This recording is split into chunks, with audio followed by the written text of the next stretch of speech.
औज़ुबिल्लाहि मिनश्शैतानिर्रजीम बिस्मिल्लाहिर्रहमानिर्रहीम अस्सलामु अलैकुम वरहमतुल्लाहि वबरकातुहू.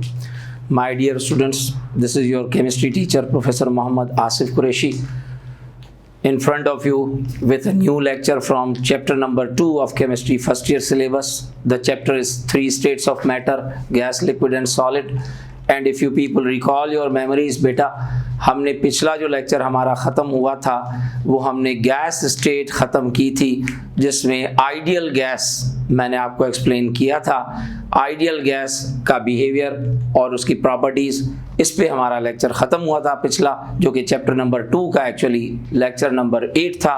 तो आज चैप्टर नंबर 2 का लेक्चर नंबर 9 लेके मैं आपके साथ मौजूद हूँ. और आज का जो हमारा टॉपिक होगा वो लिक्विड स्टेट पे होगा, यानी हम चेंज ऑफ स्टेट पढ़ेंगे from gas to liquid, and that property is called liquefaction. The process is called liquefaction.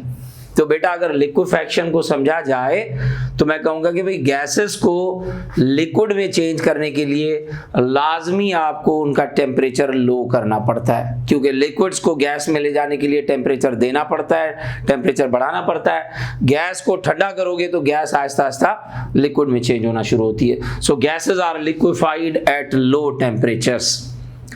KMT इसको किस तरह समझाती है, काइनेटिक मॉलिक्यूलर थ्योरी, कि भाई जब भी आप गैसेस को लो टेम्परेचर पे रखोगे, नतीजे में गैस मॉलिक्यूल्स की काइनेटिक एनर्जी घटेगी, काइनेटिक एनर्जी घटेगी तो मॉलिक्यूलर मोशन घटेगा, मॉलिक्यूलर मोशन घटेगा तो गैस मॉलिक्यूल्स एक दूसरे के करीब आना शुरू हो जाएंगे.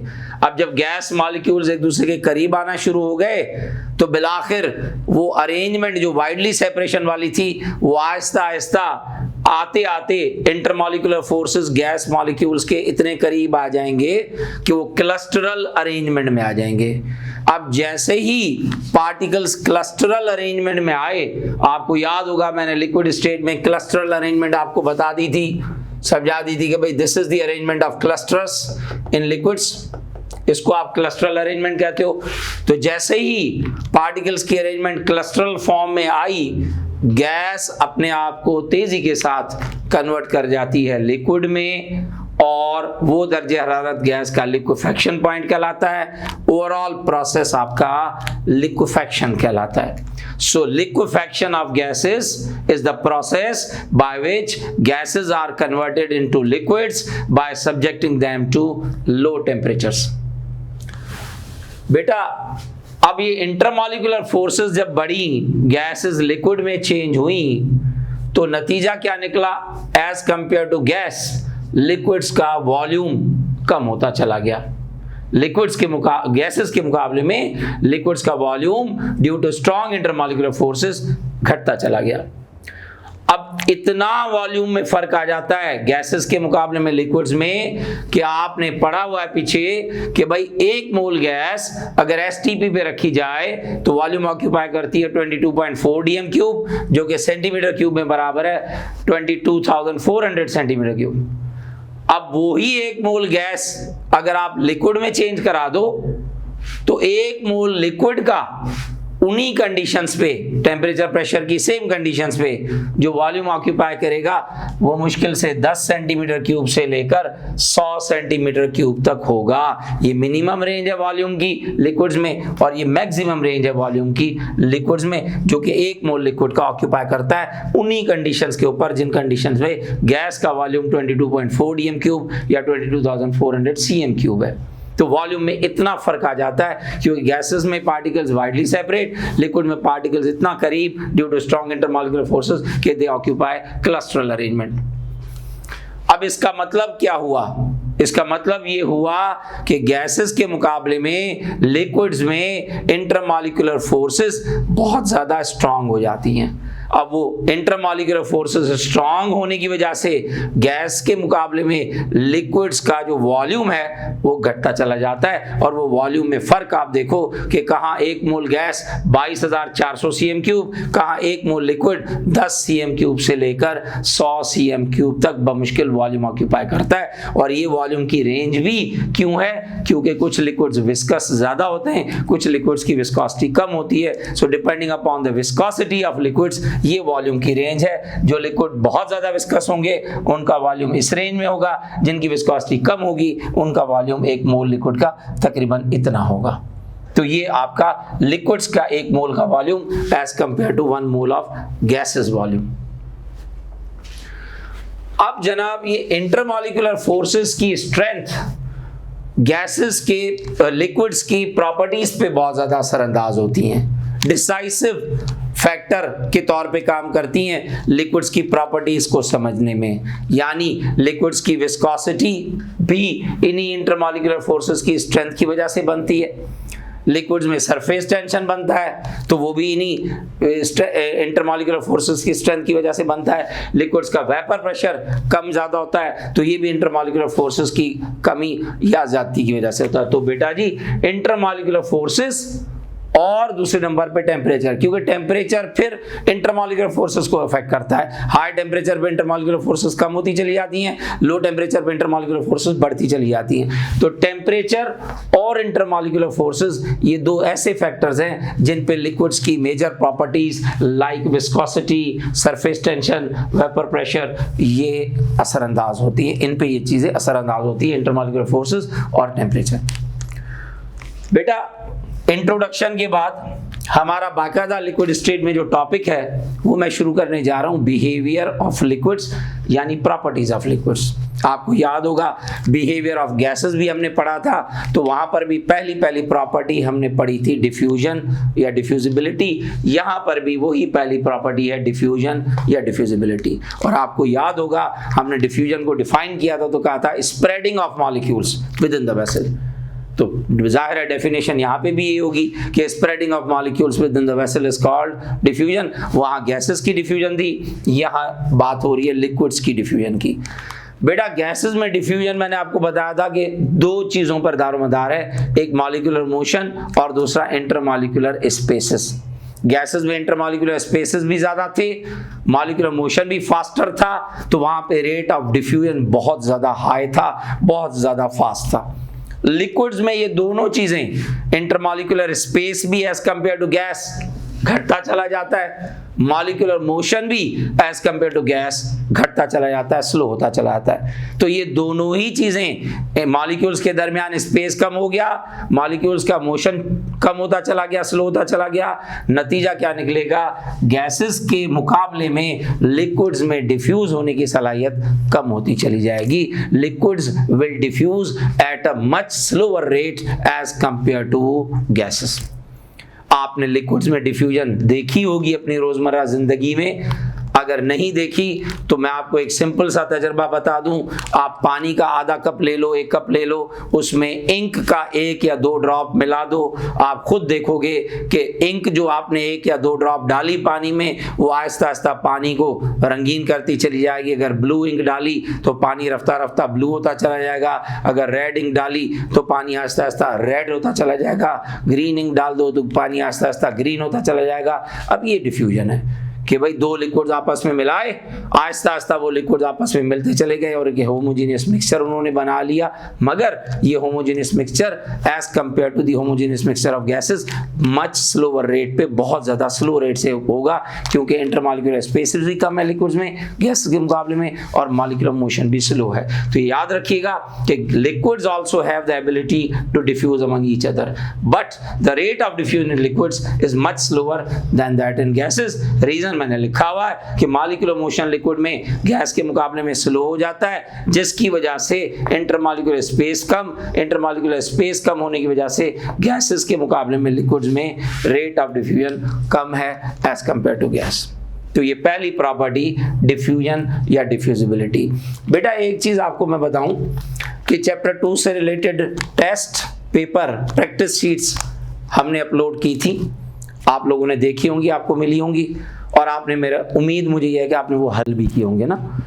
अब अगर आपने वो चीज़ें हल की हैं तो उनकी कीज़ भी मैंने अपलोड करवाई थी चैप्टर नंबर 2 की, टेस्ट 1, 2, 3 की। बाकी जो 3 टेस्ट हैं, टोटल 6 टेस्ट हमने अपलोड किए थे। बाकी जो 3 टेस्ट हैं वो पहले वाले 3 टेस्ट गैस स्टेट से रिलेटेड थे। अब जो 3 टेस्ट है 4, 5, 6 उनकी कीज़ इंशाल्लाह आपको कल तक परसों तक मिल जाएंगी, अगले लेक्चर तक, और वो अगले लेक्चर में आपको अपलोड कर देंगे ताकि आप अपनी प्रैक्टिस शीट्स वो हल करके उनके आंसर्स भी आप अपने टैली कर लो। आपको पता चल जाए कि भाई लिक्विड स्टेट में, सॉलिड स्टेट में जो MCQs हैं उनके आंसर किस तरह से आएंगे। तो ये चीज़ इंशाल्लाह आपको अगले लेक्चर में मिल जाएंगी। इसके बाद जो नेक्स्ट प्रॉपर्टी है वो कंप्रेशन या कंप्रेसिबिलिटी, उस पर भी बात करते हैं।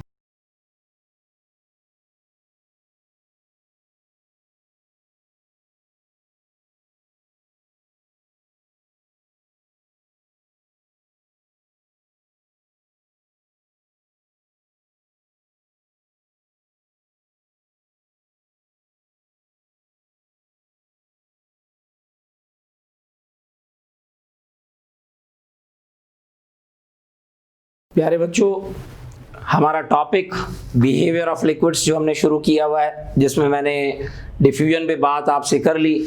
दूसरी प्रॉपर्टी लिक्विड्स की जिस पे अब हम डिस्कस करने जा रहे हैं, दैट इज कंप्रेशन और कंप्रेसिबिलिटी, यानी दबना या दबने की सलाहियत।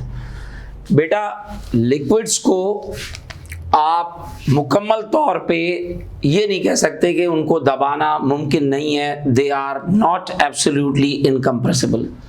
ऐसा कह देना कि भाई इनकी कंप्रेसिबिलिटी बिल्कुल नहीं है, इनको दबाया नहीं जा सकता, ये गलत है। मगर ये बहरहाल बात ज़रूर है कि लिक्विड्स में कंप्रेसिबिलिटी का जो फैक्टर है वो गैसेस के मुकाबले में बहुत ज़्यादा कम है।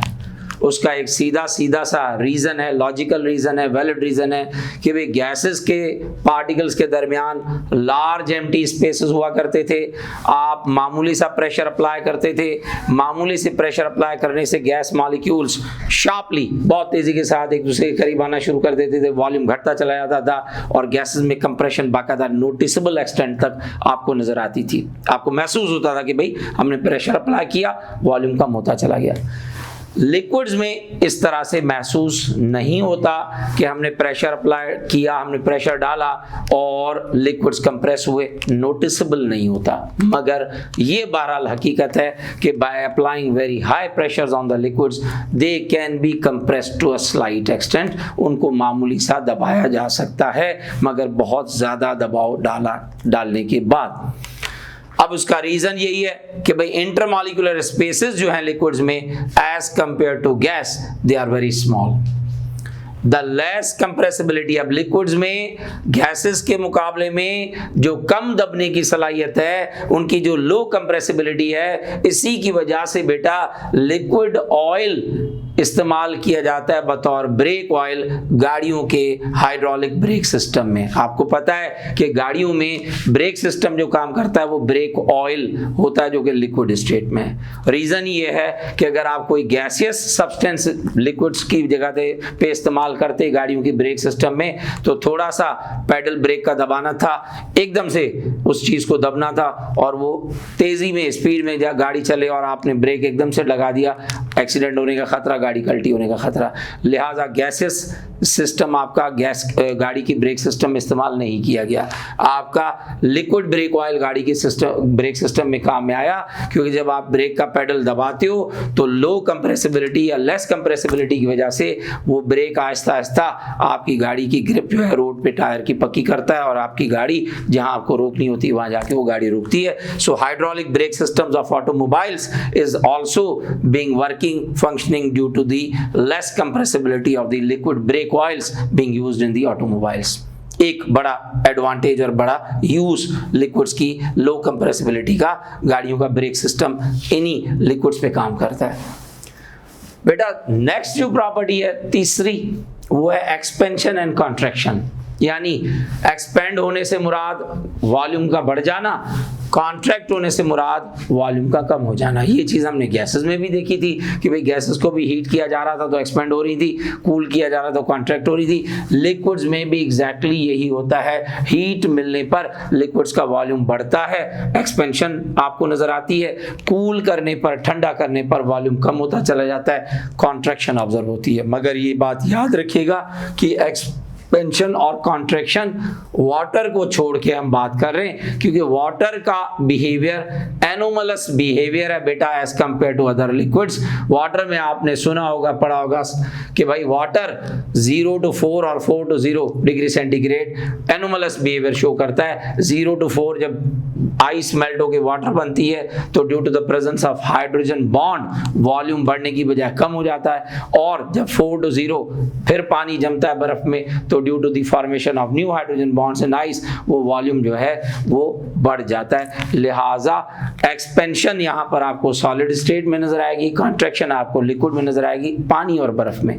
मगर इनको छोड़ के बाकी आमतौर पे जितने भी लिक्विड्स हैं उनमें हीट करने पर एक्सपेंशन, कूल करने पर कॉन्ट्रैक्शन। एक छोटी सी मिसाल आपकी घरेलू जिंदगी में से मैं आपको दे दूं।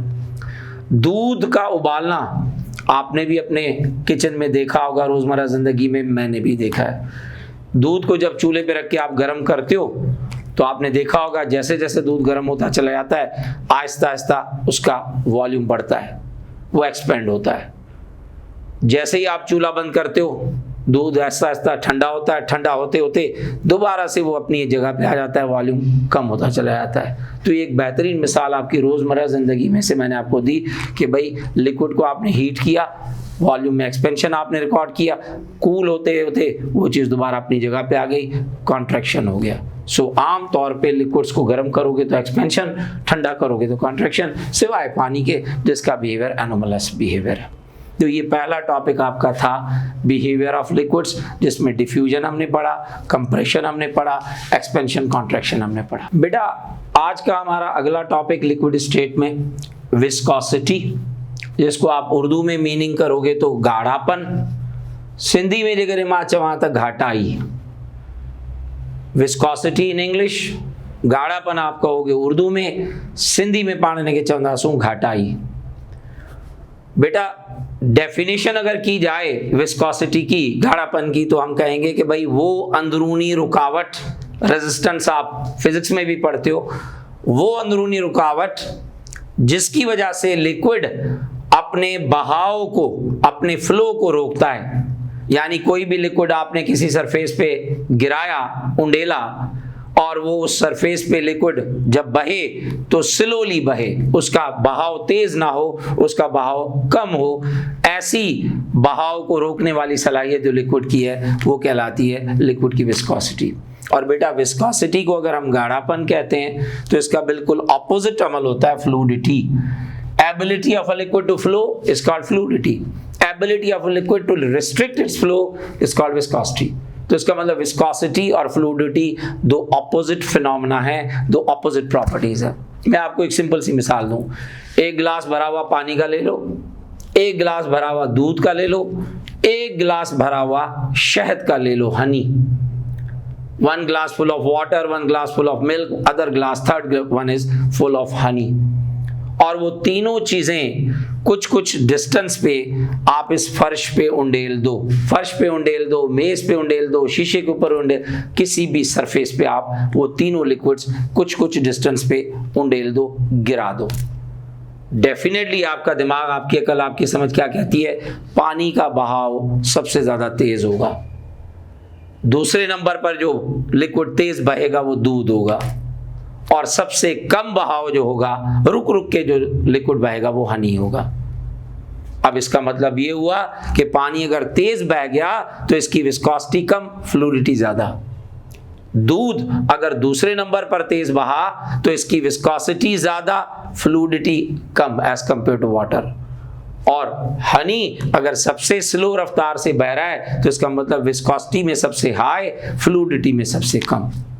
तो जो लिक्विड तेज बहा फ्लूइडिटी ज्यादा, विस्कोसिटी कम। जो लिक्विड आहिस्ता बहा विस्कोसिटी ज्यादा, फ्लूइडिटी कम। So viscosity and fluidity they both are opposite और रिवर्स फिनोमेना। बेटा लिक्विड्स की विस्कोसिटीज को नापने के लिए जो इंस्ट्रूमेंट चाहिए that is called viscometer. Viscometer is the device, it is the instrument which is used to measure the viscosities of the liquids. अब जाहिर है जब विस्कोसिटी को आप नापोगे तो किसी न किसी यूनिट में नापोगे। अब वो मेजरिंग यूनिट्स की अगर बात की जाए तो विस्कोसिटी को नापने का जो पहला यूनिट है that is called poised. Poised का जो डायमेंशन है वो है ग्राम पर सेंटीमीटर। यानी अगर किसी भी लिक्विड का 1 ग्राम लेकर किसी सरफेस पे गिराया जाए और वो 1 ग्राम लिक्विड जब उस सरफेस पे गिरे और 1 सेंटीमीटर का डिस्टेंस कवर करे तो इसका मतलब वो विस्कोसिटी 1 पॉइस हुई। So mathematically 1 poise is equal to 1 gram per centimeter। बेटा पॉइस से छोटा यूनिट सेंटीपॉइस और छोटा यूनिट मिली पॉइस, जबकि एसआई यूनिट में अगर विस्कोसिटी को आप देखो तो it is measured in newton into second पर मीटर स्क्वायर, जिसको आप ऐसे भी पढ़ सकते हो N.S/m²। वर्ड्स में पढ़ोगे तो न्यूटन इनटू सेकंड पर मीटर स्क्वायर। और याद रखिएगा कि 1 न्यूटन सेकंड पर मीटर स्क्वायर में 1000 सेंटीपॉइस होते हैं 10 पावर 3। अब अगर 1 न्यूटन सेकंड पर मीटर स्क्वायर में 1000 सेंटीपॉइस हुए तो इसका मतलब 1 सेंटीपॉइस में 1/1000 यानी 10 पावर -3 न्यूटन सेकंड पर मीटर स्क्वायर आ जाते हैं। तो ये कन्वर्जन न्यूटन सेकंड पर मीटर स्क्वायर की सेंटीपॉइस में, ये कन्वर्जन सेंटीपॉइस की न्यूटन सेकंड पर मीटर स्क्वायर में। विस्कोसिटी का दारोमदार किन फैक्टर्स पे, मैंने इंट्रोडक्शन दिया था इस लेक्चर का, तो मैंने आपको कहा था कि भाई इंटरमॉलिक्यूलर फोर्सेस की स्ट्रेंथ बड़ा डिसाइसिव काम करती है विस्कोसिटीज में भी, सरफेस टेंशंस में भी और वेपर प्रेशर में भी। तो पहला फैक्टर बेटा strength of intermolecular forces. Viscosity of liquids directly depends upon the intermolecular forces strength। जितनी लिक्विड्स में इंटरमॉलिक्यूलर फोर्सेस की स्ट्रेंथ ज्यादा उतनी विस्कोसिटी ज्यादा, जितनी इंटरमॉलिक्यूलर फोर्सेस की स्ट्रेंथ कम उतनी विस्कोसिटी कम। अभी हमने दूध, पानी और शहद की मिसाल ली थी, तो पानी अगर तेज बह रहा था इसका मतलब इंटरमॉलिक्यूलर फोर्सेस पानी में कम थी इसलिए तेज बहा। दूध अगर निस्बतन स्लो रफ्तार से बहा तो इसका मतलब पानी के मुकाबले में दूध में इंटरमॉलिक्यूलर फोर्सेस ज्यादा थी। और सबसे कम अगर स्पीड या रफ्तार हनी के बहाव की थी, शहद के बहाव की थी, इसका मतलब intermolecular forces in honey are comparatively stronger as compare to those in milk and water. तो इंटरमॉलिक्यूलर फोर्सेस की स्ट्रेंथ के साथ विस्कोसिटी का दारोमदार direct. Stronger the intermolecular forces, greater the viscosity, weaker the intermolecular forces, lesser the viscosities in the liquids.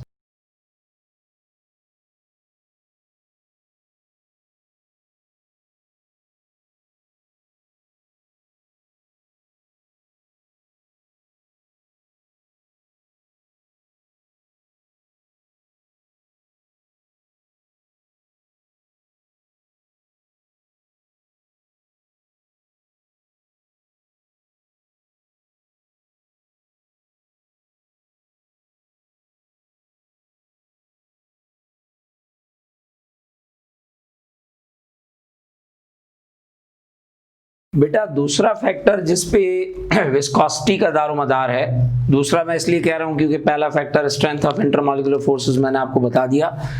दूसरा factor है temperature of liquids. और याद रखिएगा कि लिक्विड्स की विस्कोसिटीज उनके इंटरमॉलिक्यूलर फोर्सेस की स्ट्रेंथ पे डिपेंड करती हैं। अब इंटरमॉलिक्यूलर फोर्सेस की स्ट्रेंथ पे विस्कोसिटीज डिपेंड करती हैं, मगर इंटरमॉलिक्यूलर फोर्सेस का दारोमदार फिर टेम्परेचर पे होता है। टेम्परेचर जो बढ़ता है इंटरमॉलिक्यूलर फोर्सेस वैसे वैसे घटती चली जाती हैं, वीक होती चली जाती हैं। और टेम्परेचर जैसे जैसे कम होता है, लिक्विड को ठंडा करते चले जाते हो, इंटरमॉलिक्यूलर फोर्सेस उतनी बढ़ती चली जाती हैं। तो टेम्परेचर पे इंटरमॉलिक्यूलर फोर्सेस का दारोमदार, इंटरमॉलिक्यूलर फोर्सेस का दारोमदार है, तो इंटरमॉलिक्यूलर फोर्सेस के ऊपर दारोमदार है विस्कोसिटीज का। तो याद रखिएगा टेम्परेचर बढ़ाओगे इंटरमॉलिक्यूलर फोर्सेस जो हैं वो वीक पड़ती चली जाएंगी। इंटरमॉलिक्यूलर फोर्सेस जितनी वीक उतनी विस्कोसिटी कम, क्योंकि इंटरमॉलिक्यूलर फोर्सेस के साथ विस्कोसिटी डायरेक्टली प्रोपोर्शनल है। तो at high temperature intermolecular forces becomes weaker causing a decrease in the viscosities of liquid, while at low temperature intermolecular forces become stronger causing an increase in their viscosities. So you can say that viscosities of liquids are inversely proportional to their temperatures. Third factor on which viscosities of liquids depend is the size of liquid molecules. बेटा liquid molecules के size से मुराद है liquids का molecular mass। और याद रखिएगा कि विस्कोसिटीज directly proportional होती हैं लिक्विड्स के साइज के, मॉलिक्यूल्स के साइज के साथ या मॉलिक्यूलर मास के साथ। एक बेहतरीन मिसाल मैं आपको दे दूं, पानी, एक मॉलिक्यूल पानी का 18 AMU, इसका कंपैरिजन अगर ग्लिसरीन के साथ किया जाए, glycerol, propane 1,2,3 triol, commercially it is called glycerine. Glycerine आप सब लोगों ने देखा भी होगा, घरों पे इस्तेमाल भी किया होगा।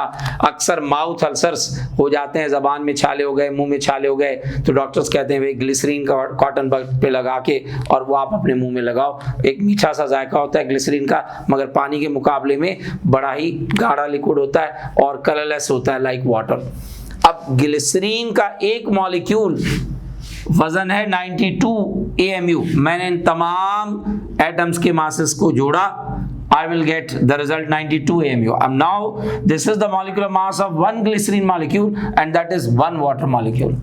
अब आपके सामने है कि 18 पंजे होता है 90, यानी अगर 5 मॉलिक्यूल वाटर के जोड़ो तो भी एक ग्लिसरीन के मुकाबले में हल्के। ग्लिसरीन का एक मॉलिक्यूल 5 वाटर मॉलिक्यूल से भी भारी, 5 टाइम्स से ज्यादा हैवी है ग्लिसरीन का एक मॉलिक्यूल वाटर से। तो जितना मास कम है वाटर का उतनी विस्कोसिटी कम है। आप पानी को उंडेलो किसी सरफेस पे, आप ग्लिसरीन को उंडेलो किसी सरफेस पे, पानी तेज बहेगा, ग्लिसरीन का बहाव कम होगा, यानी glycerine is found to be more viscous, water is found to be less viscous. So water का मॉलिक्यूलर मास कम, विस्कोसिटी कम, ग्लिसरीन का मॉलिक्यूलर मास ज्यादा, विस्कोसिटी ज्यादा। तो हम कह सकते हैं कि viscosities are directly proportional to the size और molecular masses of liquids. Next factor, which is in fact the fourth one and the last one, is densities of liquids. याद रखना बेटा कि densities के साथ viscosities का relationship डायरेक्ट। जितना liquid ज़्यादा डेंस होगा उतनी विस्कोसिटी ज़्यादा शो करेगा, जितनी डेंसिटी कम होगी लिक्विड की उतना विस्कोसिटी भी कम होगी। और डेंसिटी आपको पता है mass upon volume. So greater the density, greater will be the viscosity and vice versa. एक छोटी सी मिसाल मैंने आपको दी है फिगर बना के, 2 अलग अलग कंटेनर्स, दोनों में वॉल्यूम पानी का सेम रखा है, 100 ml यहाँ, 100 ml यहाँ। सॉल्वेंट इक्वल अमाउंट में लिया गया, सॉल्यूट की मिकदार यहाँ 20 ग्राम डाली सॉल्ट की, और ये सॉल्यूट मैंने 40 ग्राम डाला नमक। डेफिनेटली आप डेंसिटी मालूम करोगे तो मास सॉल्यूट का 20 ग्राम, वॉल्यूम 100 ml, यहाँ पे मास सॉल्यूट का 40 ग्राम, वॉल्यूम 100 ml। 20/100 डेंसिटी आपको मिलेगी 0.2 ग्राम पर ml, 40/100 आपको डेंसिटी मिली 0.4 ग्राम पर ml। तो बेटा जहां डेंसिटी कम वहां विस्कोसिटी भी कम, जहां डेंसिटी ज्यादा वहां विस्कोसिटी भी ज्यादा। कॉमन सेंस की बात है, ये वाला सॉल्यूशन और ये वाला सॉल्यूशन अलग अलग जगह पे उंडेलो सेम सरफेस के ऊपर, तो इसका गाढ़ापन ये गाढ़ा है, ये उसके मुकाबले में इतना गाढ़ा नहीं है। जो लिक्विड ज्यादा गाढ़ा होगा, जो सॉल्यूशन ज्यादा गाढ़ा होगा, जिसकी डेंसिटी हाई होगी, उसका फ्लो उस सरफेस पे निस्बतन स्लोअर होगा, और जो लिक्विड कम गाढ़ापन शो करेगा वो तक तेजी से बहेगा, और उसका बहाव तेज होने की वजह से हम कहेंगे कि इसकी विस्कोसिटी कम है। So low density low viscosity, high density high viscosity means के डेंसिटीज के साथ विस्कोसिटीज का रिलेशनशिप डायरेक्ट। आज जो लेक्चर हमने किया बेटा उसमें हमने liquids, change of state, liquefaction हमने पढ़ा, लिक्विड्स की प्रॉपर्टीज हमने पढ़ी, बिहेवियर ऑफ लिक्विड्स में, जिसमें हमने डिफ्यूजन पढ़ा, हमने कंप्रेशन पढ़ा, हमने कॉन्ट्रैक्शन एक्सपेंशन पढ़ा। उसके बाद हमने लिक्विड्स की पहली प्रॉपर्टी विस्कोसिटी पढ़ी। विस्कोसिटी के सारे फैक्टर्स मैंने आपके साथ डिस्कस किए।